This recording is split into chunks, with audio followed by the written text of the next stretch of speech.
로마서 3장 20절에서 26절까지의 말씀을 제가 봉독하도록 하겠습니다. 제가 봉독할게요. 그러므로 율법의 행위로 그의 앞에 의롭다 하심을 얻을 육체가 없나니 율법으로는 죄를 깨달음이니라. 이제는 율법 외에 하나님의 한 의가 나타났으니 율법과 선지자들에게 증거를 받은 것이라. 곧 예수 그리스도를 믿음으로 말미암아 모든 믿는 자에게 미치는 하나님의 의인이 차별이 없느니라. 모든 사람이 죄를 범하였음에 하나님의 영광에 이르지 못하더니 그리스도 예수 안에 있는 성령으로 말미암아 하나님의 은혜로 값없이 의롭다 하심을 얻은 자 되었느니라. 이 예수를 하나님이 그의 피로써 믿음으로 말미암는 화목제물로 세우셨으니 이는 하나님께서 길이 참으시는 중에 전에 지은 죄를 간과하심으로 자기의 의로우심을 나타내려 하심이니 곧 이때에 자기의 의로우심을 나타내사 자기도 의로우시며 또한 예수 믿는 자를 의롭다 하려 하심이라. 아멘. 로마서 3장 20절에서 26절까지의 본문으로 믿음이 구원에서 하는 일이라는 제목을 가지고 함께 말씀 나누겠습니다. 우리가 예수를 믿어 구원을 받잖아요. 왜 믿어야 하는 거죠? 믿음이 구원에서 하는 일은 뭘까요? 구원을 위해서 왜 믿음이 필요할까요? 구원은 하나님이 하시는 거니까 그럼 그냥 하나님이 구원하면 되지. 믿음이라는 통로로 구원이 주어지는 이유는 뭘까요? 그죠? 그리고 믿음을 설명할 때 로마서에서 바울이 특별히 율법의 행위라고 하는 것의 대조를 통해서 믿음을 설명하는데 그걸 통해서 제시되는 구원의 길, 믿음으로 구원을 얻는다라고 하는 것, 무슨 의미가 있는가, 왜 그렇게 되어야 하는가라고 하는 것을 오늘 살펴볼 거예요. 처음부터까지 차근차근 이렇게 단계를 밟아가서 설교 마지막쯤 끝날 때 되면 이래서 믿음으로 구원을 얻는 거구나 라고 하는 것을 확인하실 수 있었으면 좋겠습니다. 우리가 읽은 본문은 로마서 3장 20절부터 읽었는데요. 로마서는 1장 18절부터 3장 20절까지 율법, 그러니까 법이라고 하는 어떤 기준을 가지고 사람들의 상태를 진단하는데 율법이라고 하는 기준으로 율법이라고 하는 것이 이렇게 살아야 마땅하다, 이렇게 하면 안 된다 이런 것들이잖아요. 이게 옳다, 이게 좋은 것이다, 이건 좋지 않다, 나쁜 것이다 이렇게요. 근데 그런 율법을 기준으로 쉽게 얘기하면 10계명부터 시작해서 살인하지 말라, 거짓말하지 말라, 간음하지 말라, 또는 우상을 섬기지 말라, 여러 가지 그렇게 여러분들이 다 알고 있는 거잖아요, 그렇죠? 그래서 율법을 기준으로 할 때 모든 사람들은 다 하나님의 심판 아래에 있다라고 하는 것을 논증한 것이 3장 20절까지예요. 그래서 3장 20절에 이렇게 말씀합니다. 그러므로 율법의 행위로 그의 앞에 의롭다 하심을 얻을 육체가 없다. 그렇게요. 율법의 행위의 근거에서는 어느 인간도, 어느 육체도 하나님 앞에서 의롭다함을 받지 못할 것이다. 지금 그렇게 돼요. 그러니까 지금 율법에 근거하여서 율법을 따라 사람을 살펴보니 인간은 누구도 하나님 앞에 의롭지 않다. 다시 얘기해서 뒤집어 얘기하면 인간은 하나님 앞에 죄인이다. 그렇게 되죠. 그러면은 이제 이렇게 묻게 됩니다. 아니 율법을 통해서 모두가 다 죄인이라는 사실이 확인되는 거라면 그러면 율법은 왜 줬지? 애초에 율법을 왜 줬습니까? 그걸 잘 지키라고 준 거잖아요. 그렇죠. 그걸 잘 지켜서 생명을 얻어라, 잘 지켜서 의에 도달해라 라고 해서 준 거 아닌가? 그런데 율법을 통해 뭐가 결론적으로 확인되냐면 어느 누구도 하나님 앞에 율법의 행위로 의롭다함을 얻을 수 있는 존재가 없다. 다 죄인이다라고 하는 것이 확인이 됐어요. 그럼 율법을 왜 줬나 도대체? 이게 물을 수 있거든요. 그래서 거기에 대해 로마서 우리 3장 20절에 바울이 뜻밖의 대답을 줍니다. 다시 한번 볼게요. 그러므로 율법의 행위로 그의 앞에 의롭다 하심을 얻을 육체가 없나니 율법으로는 죄를 깨달음이라. 그렇게 돼요. 그러니까 율법은 애초에 왜 줬다는 겁니까? 그걸 지켜서 의에 도달하라고 준 게 아니라 죄가 무엇인지를 깨달으라고 준 거래요. 다시 얘기해서 율법은 인간의 상태에 대한 진단 도구인 겁니다. 그리고 그 진단의 결과가 뭐냐면 사람은 죄 아래에 있다 이거예요. 율법의 진단에 따르면 인간은 이게 진단이라는 표현을 썼으니까 이게 의학적 용어잖아요. 그러니까 병이 있는데 불치병인 겁니다. 회생 가능성 없음, 불치. 이게 율법이 내린 진단이었어요. 의인은 없나니 하나도 없다. 모든 입을 막고 하나님의 심판 아래에 심판 아래에 놓여 있게 함이라. 그죠? 그러니까 율법의 진단에 따르면 모든 사람은 하나도 예외 없어요. 유대인이고 누구고 의인은 없나니 하나도 없으니까 죄 아래에 있는 겁니다. 그래서 굳이 진단이라는 말을 썼으니 말하자면 불치병에 걸려 있는 거고요. 회생 가능성 없다. 불치 이렇게 이제 판단이 된 거예요. 그러면 불치라고 하면 불치병이라고 하는 진단이 내려졌으면 어떻게 하면 이걸 암 4기 예를 들면 암 4기 3개월 남았습니다. 이게 진단이 나왔어요. 그러면 어떻게 하면은 이거를 해결할 수 있을까요? 방법이 있어요, 없어요? 없어요. 그렇죠? 방법이 없다라는 거예요. 그러니까 회생 가능성 없음 이겁니다. 제가 그 지난주에 당뇨 테스트하는 기계를 사가지고요. 여러 번 찔렀습니다. 피 많이 봤습니다. 몸이 하도 안 좋은 것 같아서, 물론 이제 병원에서 지난번에 피 검사했더니 공복시 혈당이 125인가가 나왔어요. 그래가지고 경계 바로 밑에 있는 거예요. 그리고는 그 이후에 안 해봤는데 좀 이상하다 해서 사가지고 드디어 이제 여러 번 찔러봤는데 110 뭐 이 정도씩 나와요. 그러니까 100에서 125 사이는 당뇨는 아니고요. 정상은 아닙니다. 그렇다고 해서. 내당성 당뇨라고 해서 100 이하가 되어야 정상이고, 그렇죠? 근데 126을 넘지는 않았어요. 네, 감사하게도. 그러니까, 예. 근데 계속해서 110 정도가 나오는 겁니다. 110 몇 이렇게. 그러니까 정상 상태는 아니에요. 하지만 아직은 당뇨로 완전히 간 건 아니에요. 그러니까 가능성이 있어요, 없어요? 가능성이 있어야죠. 그래서 뭘 해야 됩니까?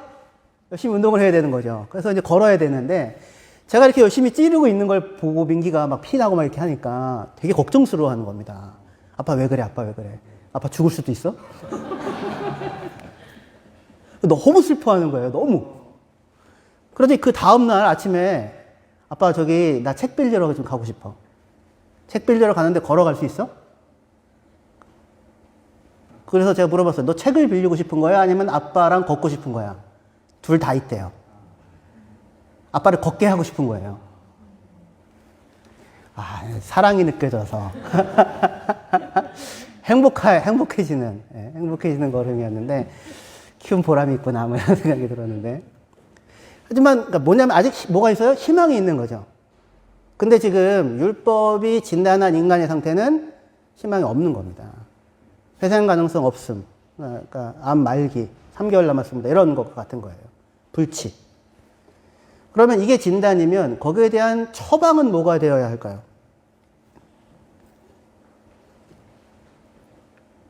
열심히 운동하십시오. 식이요법을 하면 됩니다. 이게 아니죠. 그죠? 저희 아버님이 암 4기 때 확인이 됐어요. 암 4기 그리고 3개월 남았습니다. 이렇게 얘기하더라고요. 그러면 처방이 뭐가 되겠습니까? 의사가 딴 얘기 하지 않고요. 드시고 싶은 거 잘 드시라고 하시더라고요. 근데 저희 아버지가 위암이었어요. 그래가지고 처음에는 좀 드셨는데 드시기 힘들어지더라고요. 희망이 없는 거죠. 그게 지금 율법이 진단하는 인간의 상태라는 거예요. 로마서 3장 9절부터 보시면 그러면 어떠하냐 우리는 나으냐 결코 아니라 유대인이나 헬라인이나 다 죄 아래 있다고 우리가 이미 선언하였느니라. 기록된 바 의인은 없나니 하나도 없으며 깨닫는 자도 없고 하나님을 찾는 자도 없고 다 치우쳐 함께 무익하게 되고 선을 행하는 자는 없나니 하나도 없도다. 이게 율법이 진단한 인간의 상태에 대한 묘사예요.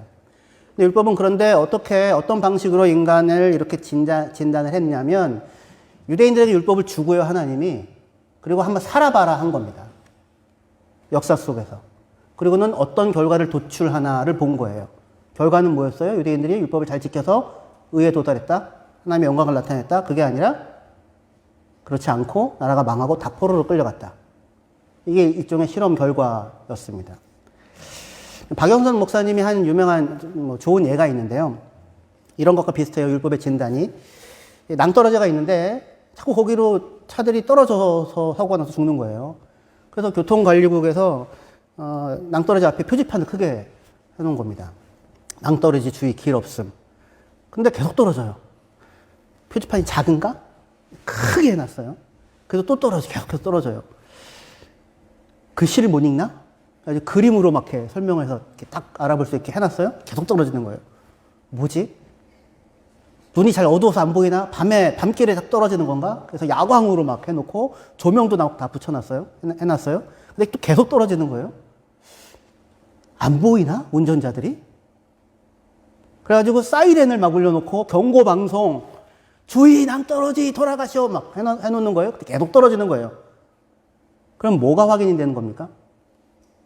표지판이 문제가 있는 게 아니라 운전자들이 문제가 있는 거죠. 운전자들이 보지 못하고 듣지도 못하더라. 그쵸? 그런 게 확인되는 거죠. 율법이 와서 인간을 진단하는 방식이 그랬다고요. 너희가 너희 앞에 생명과 죽음과 복과 화를 너희 앞에 두노니 너희는 살기 위하여 생명을 택하라. 신명기 30장에서 하는 얘기거든요. 선택의 자유를 줘요. 그죠? 근데 예외 없이 다 뭘 택하더라? 사망을 택하고 죽음의 자리에 서더라라는 거예요. 그러면 이걸 통해서 뭐가 확인되는 겁니까? 율법이 문제가 있는 게 아니라 인간이 죄인이다라고 하는 사실이 확인되는 거죠. 이게 율법이 진단하는 진단 방식이었어요. 신명기 31장 26절에 보시면 이 율법책을 가져다가 너희 하나님 여호와의 언약궤 곁에 두어 너희에게 증거가 되게 하라. 내가 너희의 반역함과 목이 곧은 것을 아나니 오늘 내가 살아서 너희와 함께 있어도 너희가 여호와를 거역하였거든. 하물며 내가 죽은 후의 일이랴. 너희 지파 모든 장로와 관리들을 내 앞에 모으라. 내가 이 말씀을 그들의 귀에 들려주고 그들에게 하늘과 땅을 증거로 삼으리라. 여기부터 잘 들어보세요. 29절. 내가 알거니와 내가 죽은 후에 너희가 스스로 부패하여 내가 너희에게 명령한 길을 떠나 여호와의 목전에 악을 행하여 너희 손으로 하는 일로 그를 경노하게 하므로 너희가 후일에 재앙을 당하리라 하니라. 그리고 모세가 이스라엘 총회에서 이 노래의 말씀을 끝까지 읽혀 들리니라. 그렇게 얘기하고 있어요. 신명기 31장 말씀인데요. 언약궤 옆에다가 율법책을 두어서 뭘 증거하는 겁니까? 그들이 하나님의 말씀을 가지고 있음에도 불구하고 그것을 지키지 않고 거역하여서 스스로 부패하여 후일의 마지막에 결국 재앙을 당할 것이다 라고 하는 것을 증거하게 되는 겁니다. 생명과 복과 죽음과 화를 너희 앞에 둔다. 그러니 너희는 생명을 택하라 라고 분명히 율법이 말을 해요. 그런데 그 결과는 아무도 그 길을 가지 않더라 라는 거예요.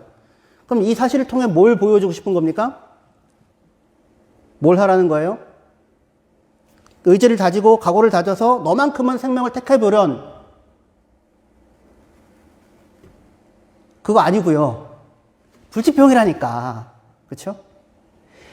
오직 하나님의 은혜가 아니면 노아 홍수 당시에 땅에 있는 모든 사람들이 다 폐기했죠. 강포하고. 죄가 관영해요. 근데 노아는 당대에 의로운 의인이었는데 어떻게 노아만 의로울 수 있어요? 노아는 하나님께 은혜를 입었더라. 그러죠. 그죠? 그러니까 하나님의 은혜가 아니면 인간은 다 죄 아래에 놓여 있는 상태에 있다라고 하는 것을 율법이 증언하는 거거든요. 그러니까 지금 율법을 통해서 우리에게 지금 얘기하는 것은 뭐냐면, 그러니까 모든 사람들이 제대로 율법을, 하나님의 말씀을 알아들을 수 있는 귀가 없고 깨달을 수 있는 마음도 없는 그런 상황 가운데 있다라는 사실이에요. 스스로 부패해서 하나님을 찾지 않고 다른 것을 찾더라. 그것이 유대인들의 현실이었습니다. 인간의 현실이죠. 목사님 너무 부정적으로 얘기하는 거 아니냐. 사람들 중에서 이렇게 나름 착하게 살기도 하고, 저는 몰라도 김혜찬 집사님 착하게 하시잖아요.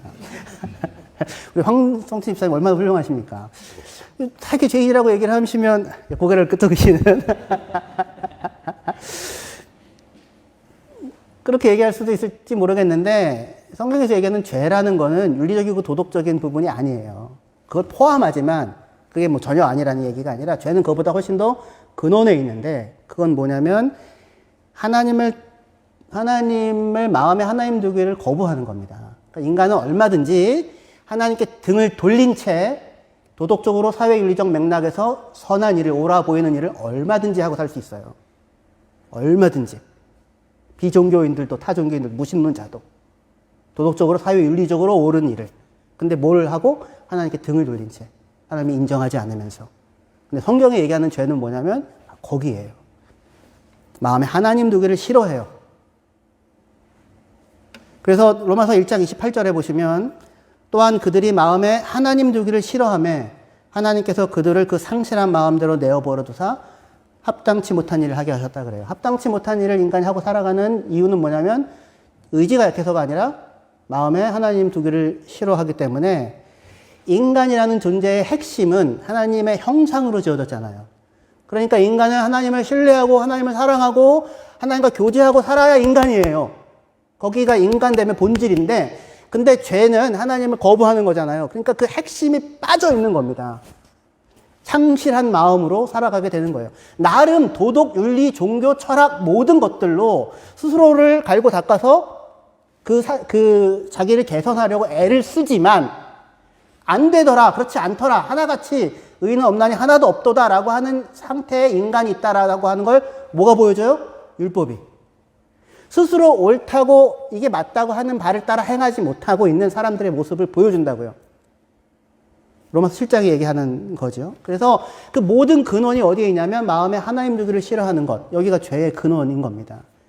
여러분들도 우리가 구원받은 하나님의 자녀이니까 우리에게는 변화가 일어났어요. 우리는 하나님을 알고 하나님을 예배하고 하나님을 사랑하며 살 수 있는 자리에 서게 되었어요. 할렐루야. 이거 어마어마한 거예요. 하나님의 은혜고 하나님 믿어줘요. 하나님이 날 사랑하시면 믿어줘요. 그럼에도 불구하고 여전히 육신으로 사는 우리들 안에 죄의 뿌리, 경향성, 흔적들이 여전히 있어서 우리도 뭘 하냐면 스스로 하나님이 되고자 하는 자기에게 마음에 하나님 두기를 싫어하는 모습을 여전히 우리도 갖고 있거든요. 인간이 갖고 있는 근원적인 모습인데 그래서 성경이 보여주는 죄라고 하는 것은 로마서 3장 10절에 다시 한번 볼게요. 아까도 읽었지만 기록된 바 의인은 없나니 하나도 없으며 깨닫는 자도 없고 하나님을 찾는 자도 없고 하나님을 찾는 자가 없다고 하는 게 죄의 가장 중요한 모습이에요. 다 치우쳐서 그러니까 본질을 놓아버렸어요. 그래서 무익하게 쓸모없이 된 겁니다. 본질이 없으니까. 선을 행하는 자는 없나니 하나도 없도다 이렇게 얘기를 하고 있습니다. 자, 그럼 이게 지금 인간이 처한 현실에 대한 율법의 진단입니다. 여기까지 다 같이 따라오셨죠? 진단이 중요해요. 왜냐하면 진단을 잘못하면 그 문제잖아요. 뭐 A형 당뇨, 당뇨 얘기하죠. A형 당뇨, 1형 당뇨, 2형 당뇨 있잖아요. 그죠? 진단 잘못해가지고 고생하시는 분들 많습니다. 있어요. 네. 그러니까 진단이 정확해야 된다고요. 근데 지금 현재 상태가 율법이 진단한 인간의 상태는 암 말기입니다. 3개월 남았습니다. 이게 진단이에요. 불치병에 걸려져 있습니다. 당신으로서는 소망이 없습니다.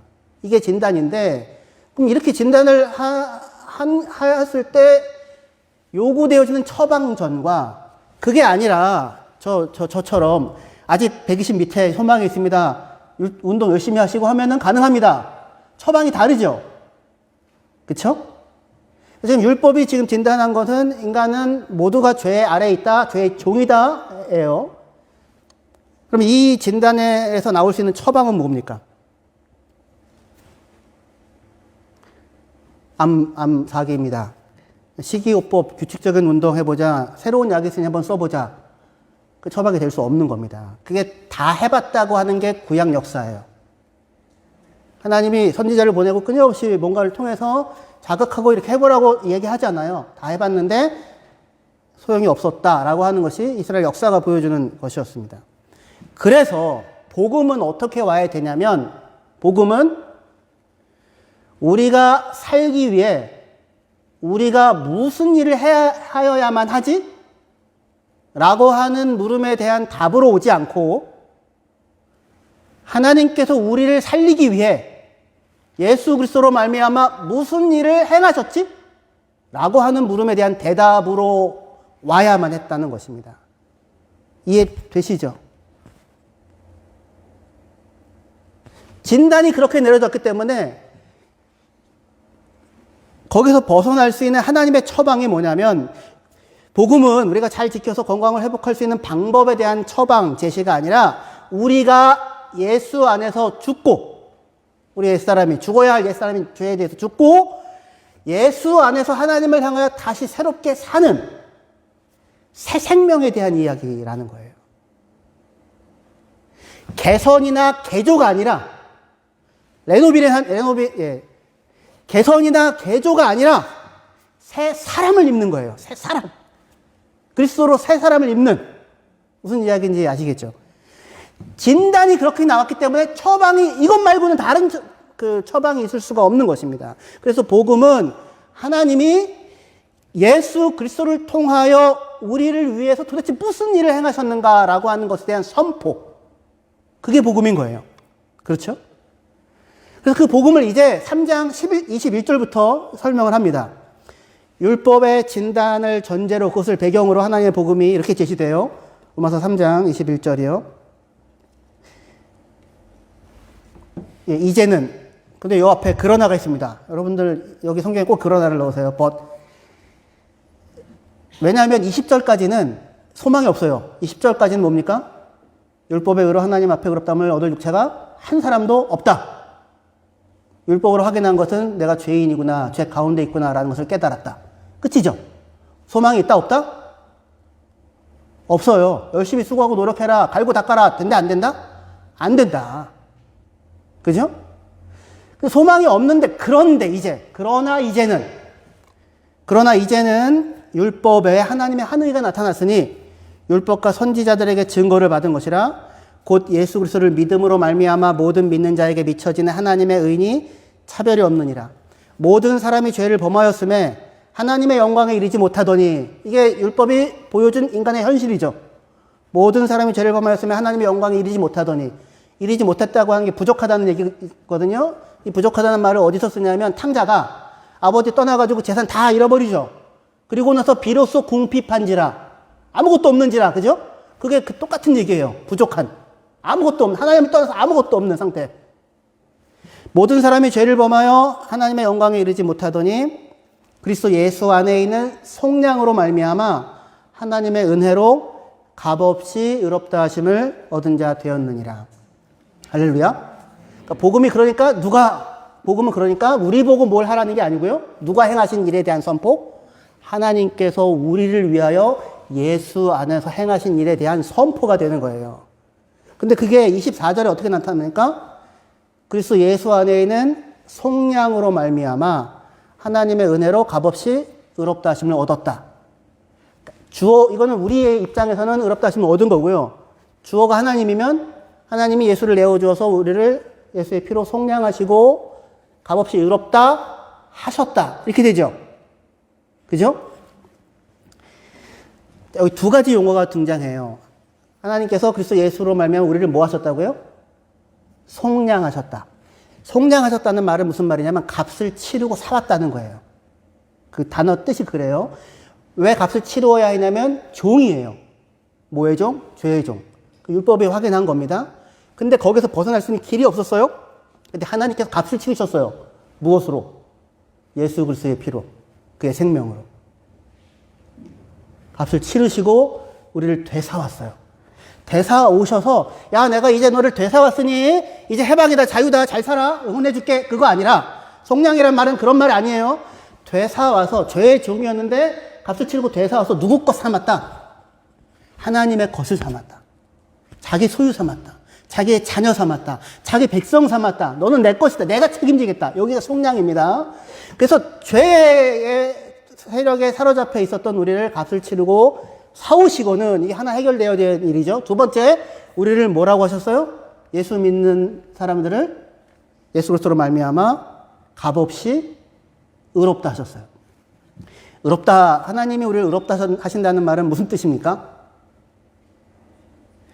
김학찬 집사님 참 의로우신 분이십니다. 이게 무슨 얘기예요?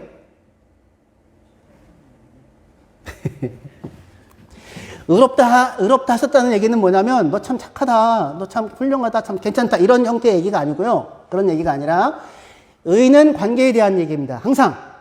의는 곧 관계. 의롭다 하셨다는 얘기는 무슨 얘기냐면, 너는 나와 화목된 관계에 있다는 얘기예요. 너는 나와의 관계에 있어서 바른 자리에 이제 서 있다고요. 왜요? 이전에는 그 관계를 가로막는 죄가 있었죠.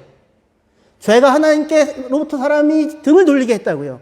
그런데 그 죄의 세력에서 예수로 말미암아 그것을 깨트리고 우리를 건져내심으로 말미암아 장애물이 제거됐어요.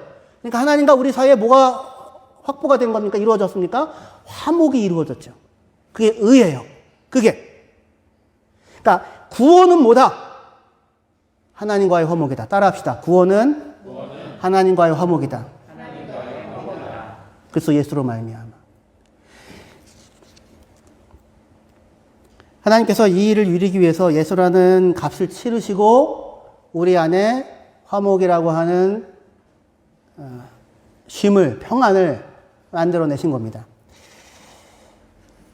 이 땅에 있는 것들 중에서 수고와 사실은 값을 치르는 것 없이 평화, 안식은 안 생겨요.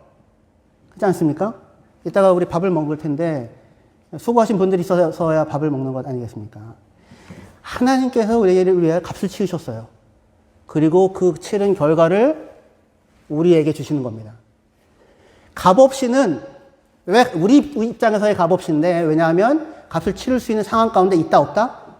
없다고요. 하나님께서 예수 안에서 행하신 일로 말미암아 하나님의 진노 가운데 있던 우리들이 예수를 믿음으로 하나님과 화목된 자리에 설 수 있게 되었습니다. 자, 그렇다면 우리의 구원은 어디로부터 비롯된 거예요? 누구로부터 비롯된 겁니까? 하나님이죠. 그죠? 우리에게서 비롯된 것이 아니라 하나님의 은혜와 사랑의 이유가 되어서 우리가 구원을 받는 자가 되었습니다. 그리고 누가 이 구원을 누려요? 이것을 믿는 자들. 예수 그리스도를 믿는 자들이 이 구원을 누리게 됩니다. 여기까지 잘 따라오셨어요. 여기서 한 걸음만 더 나가려고 합니다. 자, 그런데 이때 오직 사실은 우리는 예수를 믿는 자들만이 이 구원을 누린다라고 우리가 성경을 통해서 배우게 됐는데, 믿음은 신자라는 게 믿는 자라는 뜻이죠. 믿는 자가 구원을 누리기 위해 반드시 필요한 건 맞아요. 하지만 우리가 믿었기 때문에 구원이 생겨난 겁니까? 아니면 예수께서 십자가를 지셨기 때문에 우리가 구원을 받게 된 겁니까? 그쵸? 예. 우리가 믿었기 때문에 구원이 생겨난 게 아니라 예수께서 우리를 위하여 십자가를 지셨기 때문에 우리가 구원을 받게 된 거죠. 구원의 원천이 어디예요? 예수, 십자가, 하나님의 은혜, 하나님의 사랑이죠. 그죠? 하나님의 은혜와 하나님의 사랑, 그래서 하나님의 의라고 부르는 거예요. 하나님의 의로움, 우리의 의가 아니라, 율법은 지켜서 우리의 의 갖고 따지는데 그게 아니라 하나님의 의로움, 하나님의 은혜와 하나님의 사랑이 이유가 되어서, 그러니까 우리를 긍휼히 여겨서, 우리가 아직 죄인 되었을 때, 우리가 원수 되었을 때 불치병에 걸려 하나님이 영광으로 지었는데 그 영광을 잃어버리고, 그리고 이렇게 있는 상황 가운데 있는 우리를 하나님이 사랑하셔서 그의 은혜로 예수를 십자가를 지게 하시고 그의 핏값으로 우리를 건져 구원을 누리게 하셨어요. 그러면 구원이 이렇게 하나님이 우리를 구원하시는 것이라면, 그러면 하나님이 우리를 그냥 구원하시면 되지. 왜 굳이 믿음을 통해서 구원이라고 하는 게 주어지나? 왜 믿어야 하나? 이렇게 물을 수 있어요. 다시요. 믿었기 때문에 구원이 만들어지는 게 아니라 예수가 십자가를 지셨기 때문에 우리가 믿음으로 구원을 받게 되었어요. 그러니까 구원의 원인과 근거와 이유가 오직 하나님의 은혜와 사랑이에요. 근데 하나님의 구원이라고 하는 것이 하나님의 은혜와 사랑으로 사람들에게 주어지는 것이라면 도대체 구원을 받기 위해서 왜 믿음이라는 것이 왜 필요하지? 왜 믿는 자만이 구원을 받지? 왜 믿음으로만이 하나님의 구원의 은혜를 누릴 수 있게 되지? 왜 그렇습니까? 구원에 있어서 믿음이 반드시 필요한 이유는 구원이 뭐예요? 황금빛 보석성 좋은 나라 가는 겁니까? 돈 많이 버는 거예요? 구원이 뭐예요?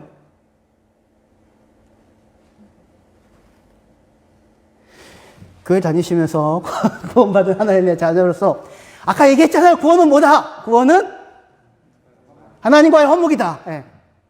구원이 뭐라고요? 하나님과의 화목이라고요. 하나님과의 화목이기 때문에 반드시 뭐가 요청됩니까? 믿음이 요청이 되는 거예요. 믿음이. 관계의 파괴가 믿음이 상실되면 관계가 파괴되잖아요. 믿음으로 관계가 시작되죠.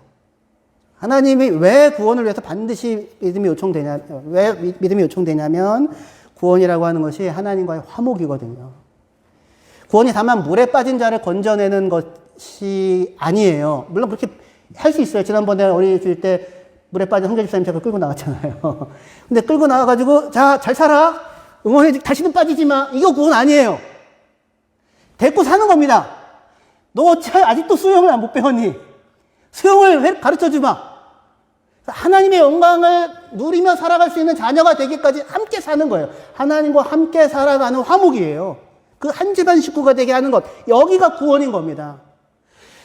값을 치르고 죄의 종인 자를 사왔어요. 그리고 나서 야 너희는 이제 자유와 해방이야. 그러니까 앞으로 잘 살아. 응원해 줄게. 그거 구원 아니라고요.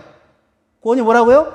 데리고 와서 함께 살아가는 하나님의 영광을, 잃어버린 영광을 다시 찾게 하고 그것을 누리며 살아가게 하는 하나님의 사랑의 양육이라고요. 함께 살아가는 것, 동행, 하나님과 화목을 누리는 기쁨. 그러니까 이전에는 하나님의 원수로 행했었는데 이 모든 선물을 가지고도 그것을 주신 분이 누군지도 몰라서 이렇게 어리석고 쓸모없어진 것으로 반짝거리는 것이 천국인 양, 내가 남으로부터 칭찬받고 인정받는 것이 천국인 양, 그렇게 살아왔었다면 이제 하나님이 나를 사랑하신다고 하는, 나를 사랑하사 나를 위하여 자기 자신을 내어주신 하나님의 아들을 믿는 그 믿음, 그분이 나를 사랑하신다고 하는 것을 알게 된 자로서 하나님과 화목한 관계 속에서 살아가는 것, 여기가 뭐예요? 여기가 구원인 겁니다. 그러니까 반드시 뭐가 필요해요? 믿음이요.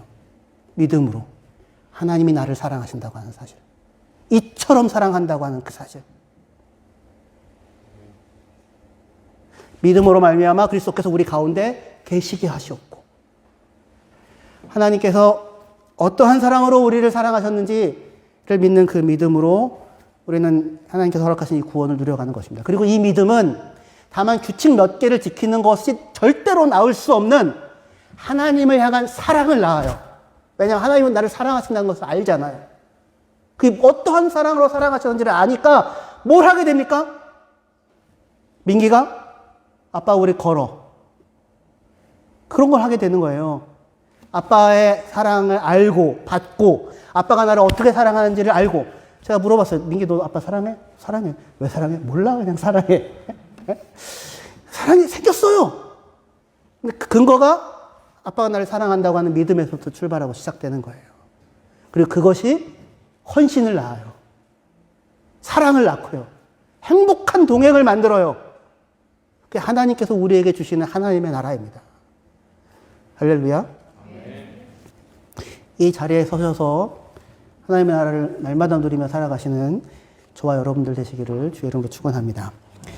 기도하시겠습니다.